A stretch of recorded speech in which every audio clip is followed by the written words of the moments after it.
Welcome, everyone. Noah here on the Dynamics Weekly newsletter and podcast for the past few months. And for the next month or so, I am interviewing class and session presenters for our community summit, which is organized by Dynamic Communities and scheduled for October 19th to 23rd in Orlando, Florida.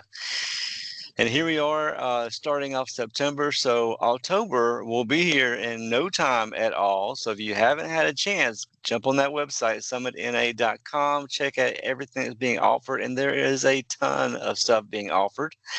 And get ready for the summit down in Orlando. And today on our 59th interview, we have Elif Item with us today. Elif, how are you doing today? Glad to have you join us. You are pretty busy with Summit coming up. I looked at your schedule. You have a lot of sessions, even Academy class on Sunday to kick off the week there. Yes, that's exactly right. Yeah. It's going to be a pretty busy summit, which is a good problem to have. Yep. You have been working with Dynamics for a while now, huh? Pretty good history. Yes. I actually come from the consulting background. I started my Dynamics journey like around AX 3.0. I was a consultant for many years, and then in the partner space, and then I was a project manager. Then I was a director in one of the partners, managing multiple projects, methodology, training, all at the same time.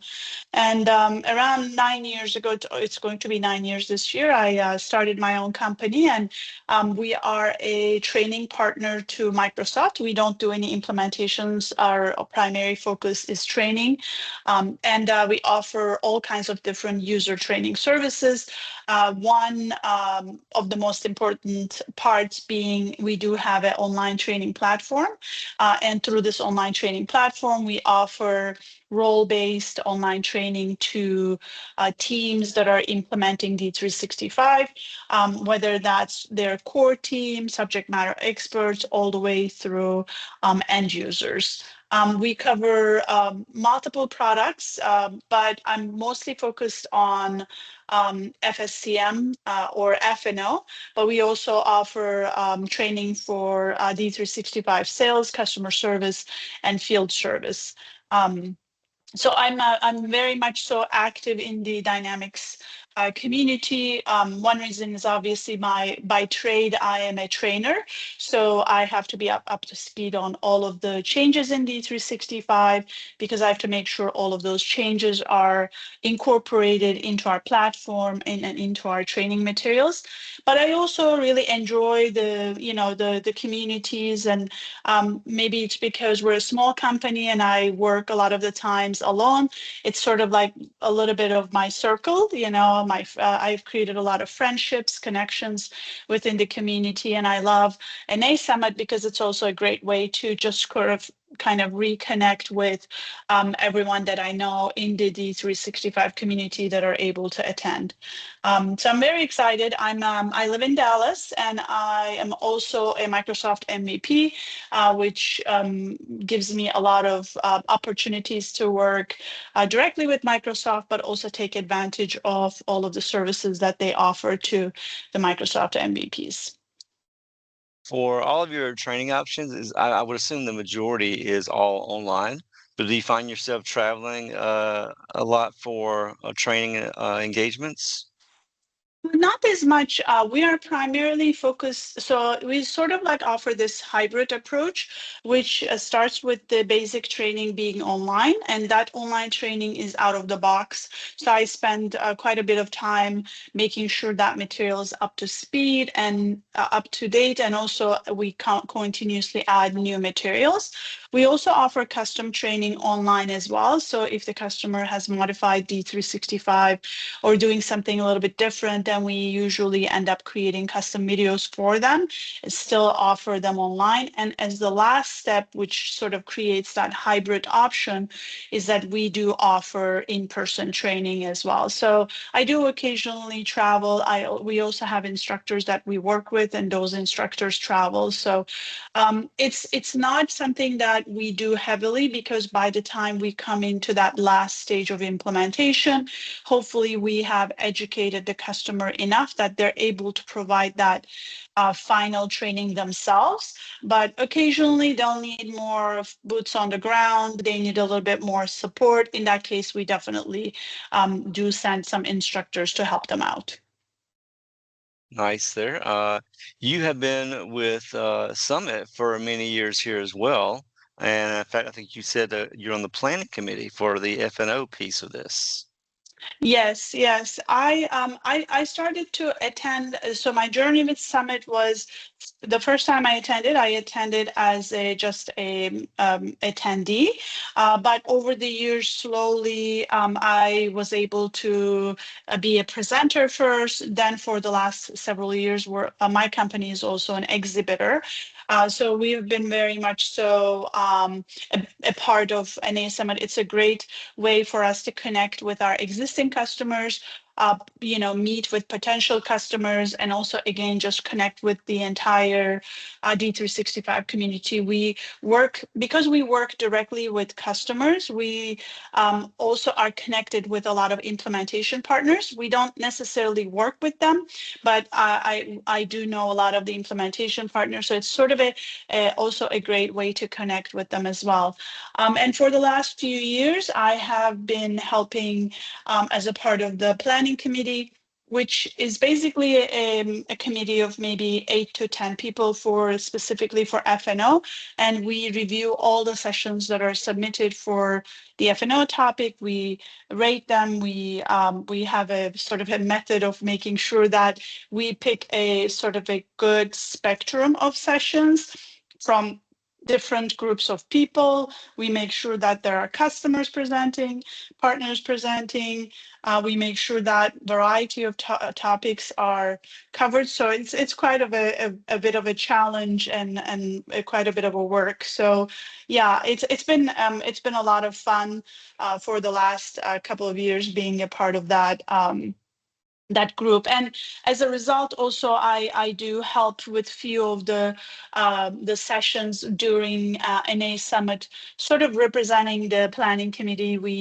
We have a session specifically for first-time attendees for the F&O group. So we have a sort of a fun 30-minute presentation, make sure that they're prepared, that when Summit is your first time, it can be overwhelming. So we make sure that they know what to expect and how to take most advantage of the sessions that they attend. And I'm also usually helping out with the general session if they need any help as far as supporting them from the F&O perspective. When you think about the summit in total, there are hundreds of presenters that are coming in from all over the world to cover the different Dynamics platform solutions that are available to everybody. It's just a huge audience of information that's coming to this one location in Orlando. It's awesome. And if anybody is listening and is curious about presenting their topics, it's a pretty easy process. I think you roll this out all online, where they can submit. Anybody can submit their ideas, and then that's reviewed and voted on, I think. Yes, yeah, that's a great point. One of the things that we try to do as the planning committee is to especially encourage first-time speakers. So if you feel like you have some expertise and you want to share that with the community, because people come into this conference, like you said, there are a lot of sessions. All of these sessions are educational. And a lot of the times people talk about their experiences with the software or the implementation process, challenges. I think it's a very sort of like honest and open conversation that happens in these sessions. And what I would recommend is when, like you said, that there is a period of time that the session submissions are open, they're online. You just need to make sure to fill out a variety of fields when you're basically submitting a session, which includes like the description, the learning objectives, and things like that.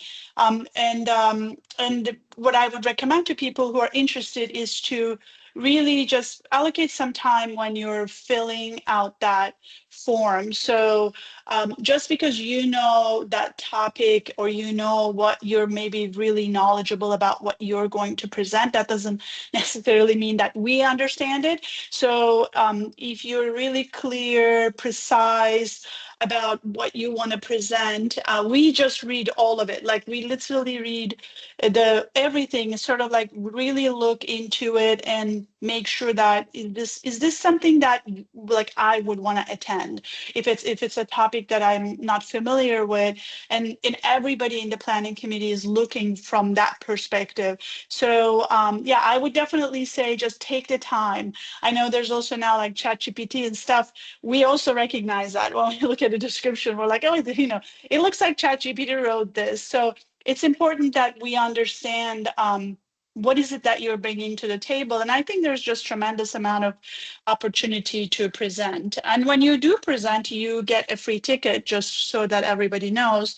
And it's a great opportunity to attend a conference and present at the same time.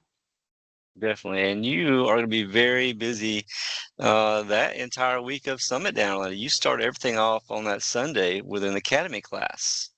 The title for Yes. that one, building a building a D365 training plan with integrated change management.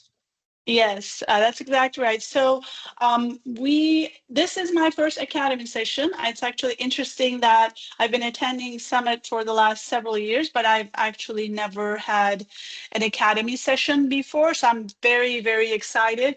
I am co-presenting this session with another a great presenter, Stephanie Levinskas, and she's focused primarily on change management. She's an expert in that area. And I'm more a little bit on the training side. I'm also very much so involved in the change management side of the projects, but I'm a little bit more in that particular academy session going to focus on training part. And we're basically going to have this all-day training in which we're going to do a workshop with everybody who attends, and we're going to just walk them through how to sort of put together a training plan and a change management, plan together for a D365 FSCM implementation. Majority of the time, a lot of the people who start a D365 implementation, they don't also like have a big knowledge or understanding about how a D365 implementation is even run, like what are some of the project stages, phases, work streams. So we're really going to start with like first going through like how does sort of like D365 gets implemented at a high level, then how do we make sure your training plan and your change management plan is integrated into it.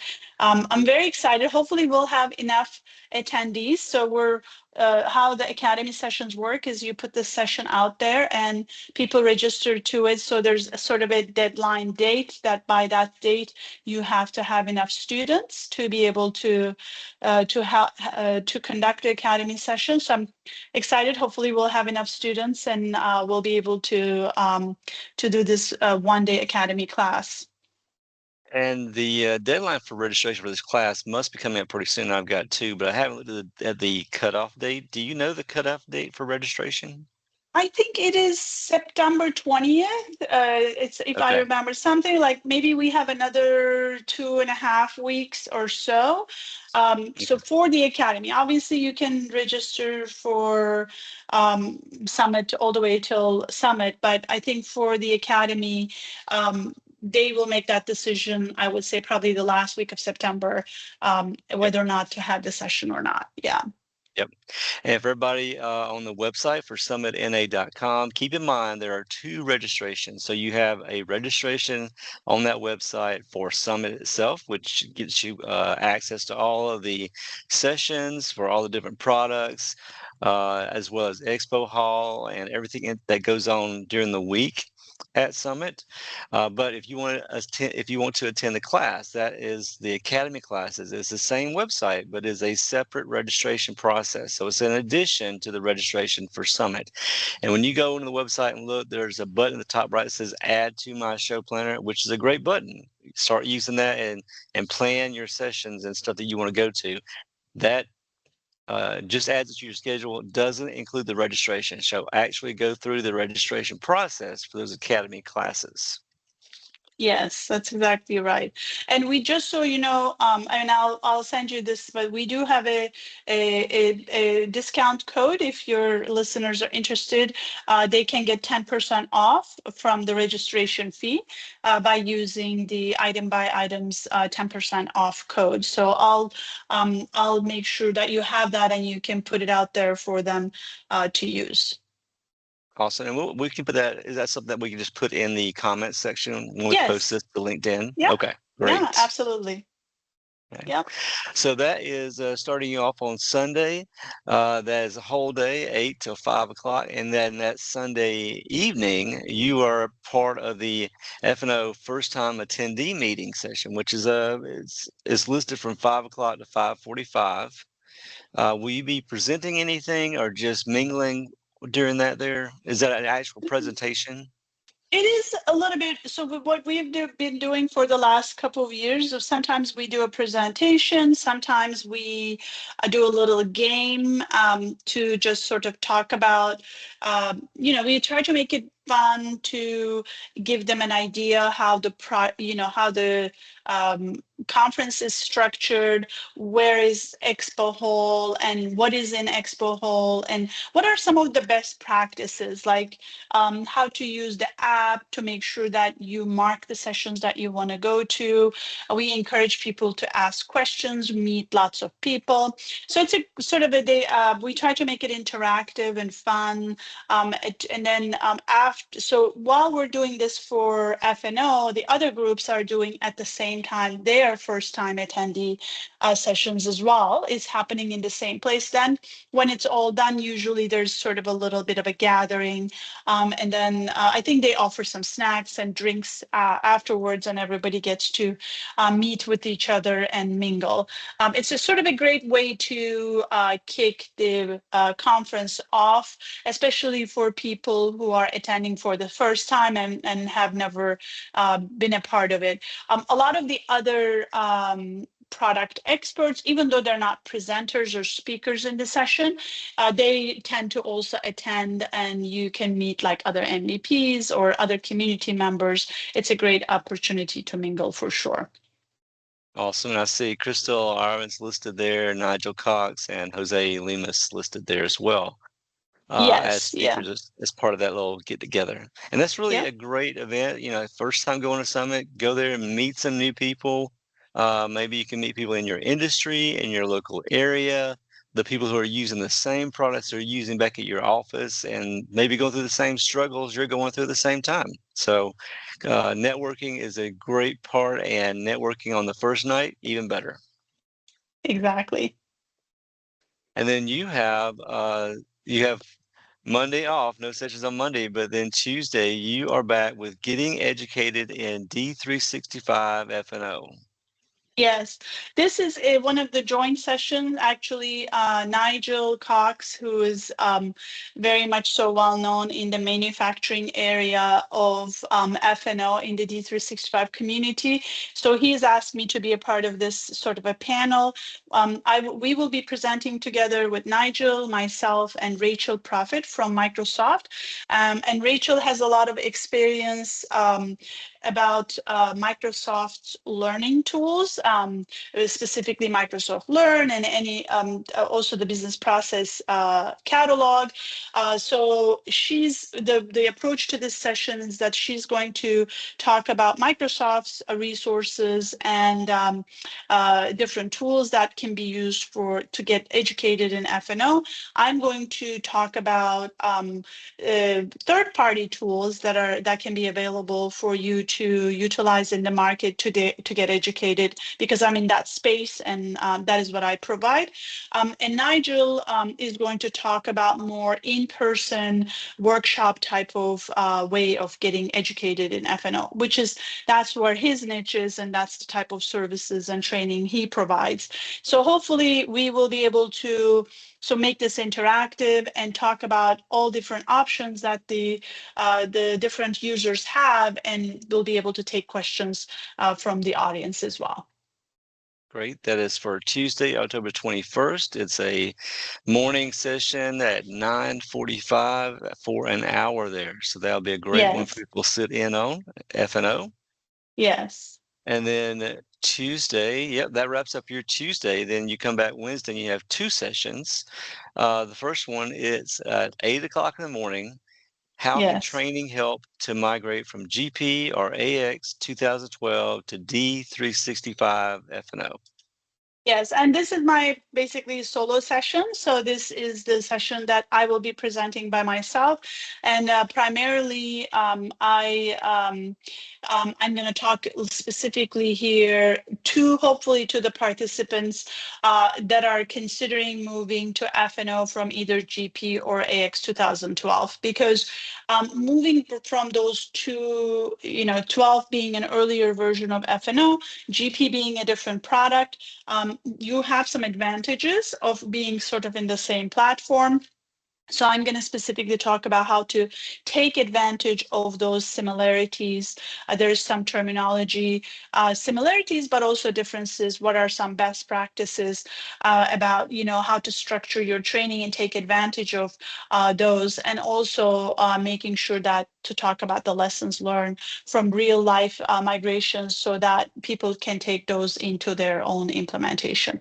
So hopefully there'll be a good amount of people who are contemplating making that move, and this can be something that can be helpful for them. Definitely. Migrations have been going on for several years now, but they are fresh on everyone's mind. So you should have a big audience there for that one. Hopefully, yes. I'm looking forward to it. And then at noon on that Wednesday, you are part of a luncheon, Women in Tech luncheon. Starts at Yeah. 12 o'clock till 1:30. Yes. And you are kind of like on a panel with people.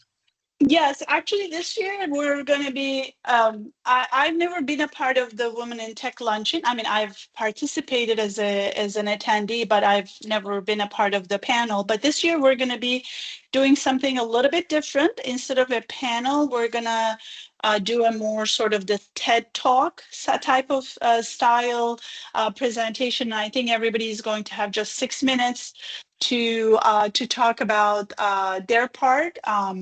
And I'm going to specifically, the theme is She Builds. So it's basically going to talk about how women women are shaping the future and our community.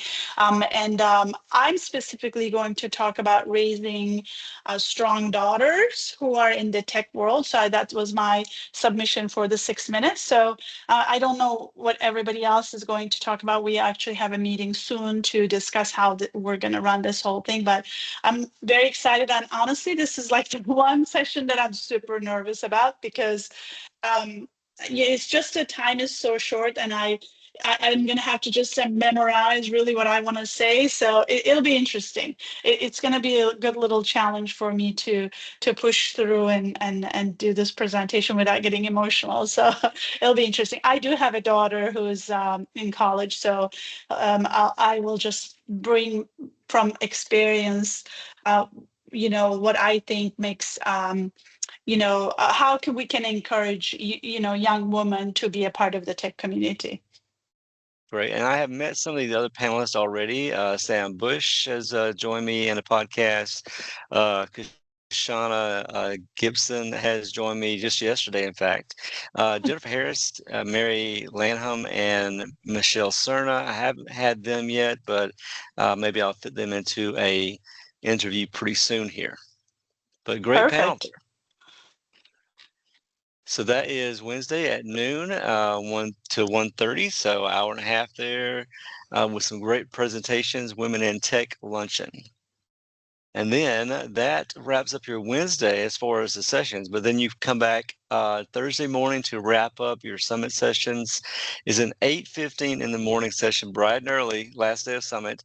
The title of it Yes. is boosting user adoption: how Enolex built a sustainable D365 training program for long-term success. Yes. So this is again, it's not really a panel, but this is actually a customer presentation. But I'm just there to support my customer. Sometimes customers can be a little bit nervous to present on their own. It can be nerve-wracking to just be, get organized and figure out what they want to, how maybe to put their PowerPoint slides and things like that. So my role in this presentation is I'm helping them to just sort of put the presentation together. The presentation itself is going to be primarily done by Anthony and Eric, and they're going to talk about their sort of training journey. Enolex is a pharmaceutical company, and they are already live in D365 F&O, and I've started working with them after they were live. So they were in this a little bit of a challenge. Okay, now we're live. We want to make sure that our new hire people are educated. We do cross training. We make sure that our people are fully knowledgeable and maintain that knowledge in F&O. And they put together a great sort of a program together, and they're going to talk about that program, and hopefully it will be helpful to people who are either already live on D365 or about to go live, and they can get some ideas from them about what worked for them and what has been a challenge. Because we were having this discussion with Anthony, and then we were discussing, like I was like, it's like, wait, this happened and this didn't work, and I'm like, yeah, you should talk about that. What didn't work? Also, like, it doesn't Yep. have to be like perfect, everything worked. You can explain to everyone that we've tried this and we just couldn't do it because of XYZ, and because everybody's going to be in a similar boat like you do. So there's better understanding of what the challenges are. And I think it's great where the clients come in and they share their struggles with everybody else who are probably going through the same thing at the same time. So to share that knowledge and that experience is really a great part of these sessions. I agree. And the customer sessions definitely get a little bit of a priority when we're looking into session submissions. So just for anyone who is interested in submitting sessions, definitely if you're like, if you convince one of your customers to talk about a particular topic, co-present, those types of things definitely create a different variety, and it becomes attractive as far as being picked up as a session. And either you got a busy schedule this whole week of Summit, including the Academy class that Sunday. If people want to contact you before any of these or after these sessions or classes, what's your preferred method of contact? They can email me. We can put my email in when we post the podcast.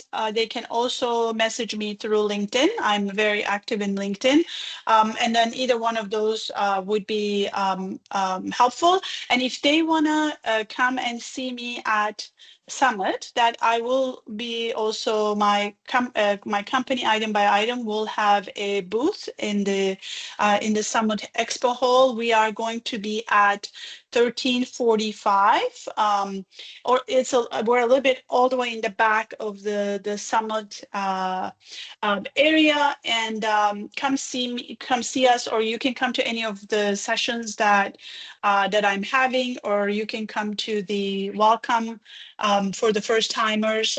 So I'd love to meet if you have any questions about how to submit sessions, how to be a part of the community. I would be happy to connect. And yes, I'm looking at the layout of the expo hall. I see where people walk into the expo hall, and your booth is kind of in the middle on the backside.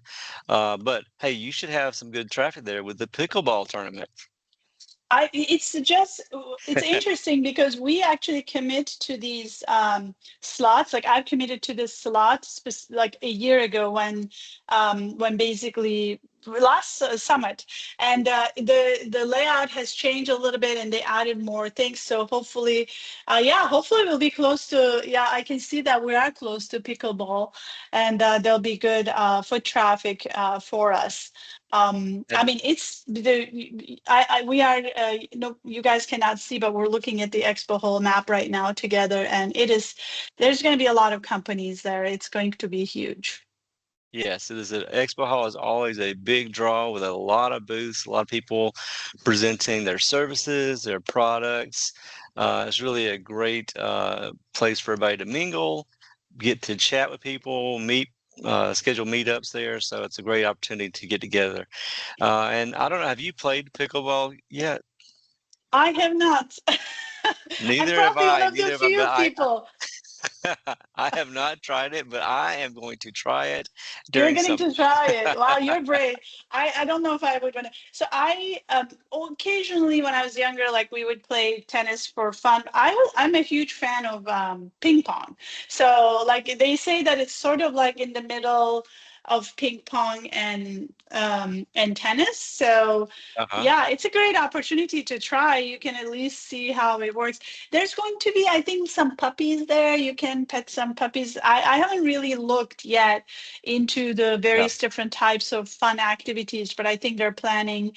Last year they had some massage, some other things. So there's going to be a lot of fun things going on. Yeah, in the expo hall, some of the big things like pickleball is pretty close to your booth there. The puppies are on the left-hand side of expo hall towards the Yeah. back. There's a golf simulator at the front left, and there's an arcade towards the back Yes. right near the pickleball Yeah. court. So a lot Nice. of great things that people Yeah. bring to expo hall. Yeah, I mean, And puppies Expo have Hall is been. big, and yeah, it's good that they are doing these activities to sort of like create foot traffic, because sometimes if you're a little bit in the corner and you may not have as many people coming to your way, and it's nice that they're spreading this out to make sure that everybody's hopefully going to go to different parts of the Expo Hall. Yep. And the booth, those areas are great places for people to go to meet you in person after your sessions. So, and if they don't have a chance to ask you questions during your sessions, Expo Hall, great place for them to go to see you. That's exactly right. And the expo hall hours are published, so it's not open all the time.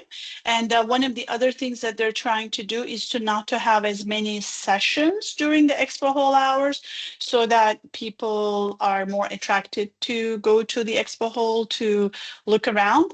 And I think the some of the receptions, the welcome reception, and some of the evening receptions are also held in the expo hall, and there are drinks served and food served, and that makes sure that people are not only sort of like mingled and meet each other, but also have a chance to walk around the expo hall to meet the different partners and just learn about the services that they offer. A lot of the partners, including us, we offer little goodies. We give like pens and luggage tags, and all of that hopefully makes it attractive for the people to just sort of walk around and learn more about the services that we offer. Definitely. And don't wait till Thursday because Expo Hall does shut down before Summit is over. So go early in the week. Yes, I think it is Monday, Tuesday, and Wednesday, if I remember it correctly, and it's both all of the afternoons of every day. And I think Sunday, yeah, it starts with the general session, and I think welcome reception is Monday night. So it will be great big party. Awesome. And Elif, you've been to a lot of summits over the years. So I think this is the third time that Summit has been down in this same resort in Orlando. I think this will be my third time Yes, going. yes. So it's an I awesome venue. yeah. I think the first one that I've been to was in Orlando, maybe. You are probably right. This is the third one. I don't remember the first one very vividly, but I do remember the last one in Orlando, and Hmm. I do know where the next one is going to be. I don't know if it was, I Is think, that I'm not, something you can tell us? I don't know if I'm supposed to, I did hear it, but I don't know if it is, I did not pay attention, honestly, if it was public knowledge, but it was shared as if it's a public knowledge. But I don't want to mention I it. It's in a fun place. Let's just say it like that. Yeah. It's going to be in a fun place. Yeah. Okay. They have been all over the country all these years of doing summit, like Chicago, Atlanta, Yes. Reno. I think they've been in Vegas before. They travel coast to coast when they do these summits. So it's an awesome tour of the country, really. So Yes. The only thing I can share is it's going to be in another Gaylord facility. So it'll be again another Gaylord, but it's going to be in another city. So I'm very much so looking forward to it. and the Gaylord Resort is a really great venue. I mean, the one in Orlando is, if you've never been to it, for all of our listeners there, it's a great hotel environment. You walk in, the atrium is all under glass with waterways and bridges, even alligators and turtles in there. And Yes. then they have like a covered sky bridge to the back building, which is where the majority of the summit sessions are held, and the expo hall is located. So really well laid out. Dynamic Communities has been doing these things for years, and they are really professionals at this. They have uh, organized these things for years and very lay them out really well, make them easy to navigate, bring in a lot of people. They are really good at what they do here. Exactly. I do agree. And also one thing I will mention to everyone, the sooner you decide to get your ticket and sooner you make your reservations, the better you're going to be because staying in Gaylord definitely is better than staying in another hotel, and the rooms will fill up soon because if you are actually staying there, you will just be able to get down from your room and go to the conference. But if you're staying in another hotel, that you may have to take the shuttle or a different means to get to the conference. They're definitely going to offer shuttles to the hotels that are in their list of approved hotels for the summit. But of course, like if you're staying in Gaylord, everything is going to be a lot more comfortable from the, just not having to worry about going from one place to another late in the evening or early in the morning. Yeah. You mentioned the Gaylord hotels. I saw 6 of those listed there. Um, I'm not sure which one that Orlando is listed as. Is it National? Maybe Palms is the Orlando. Maybe I'm so, not yeah. really sure. Yeah. So we'll have to start um, a forum and discussion on where everybody thinks the next summit's going to be held. Yes. Well, Edith, thank you so much. This has been some great information for us to share with everybody. A big thing I do want to pass on to everybody listening is that if you're going to go to Summit, go on the website, start planning which sessions you want to go to ahead of time. There's that option for your show planner. You include that button, add it to your personal schedule. Um, because if you wait until like Monday morning to figure out where you're going to go, there are so many sessions. There's no way you can figure it out that day. You really need to start looking at all the different things that are offered, even today. Start today looking and planning which ones you want to go to. Exactly. And if you're coming as a group, I will add to that you can split the sessions together. If there are 2 sessions that are in different functional areas, but you can then split your group into different sessions and then reconvene and just sort of convey what you've learned from the different sessions to each other. Hmm. Well, Elif, I am looking forward to meeting you down there in Orlando in person because networking, a huge part of these conferences, meeting people in person, associating a face with an email account or a LinkedIn profile. So I'll be there all week. I'm doing classes as well on that Saturday and Sunday for financial reporting, and then maybe a couple sessions during the week. So I'll look for you in the hallways or in your sessions there. Perfect. I'm looking forward to meeting in person as well. Thank you for having me. Glad you could join us. All right, we will see you in October.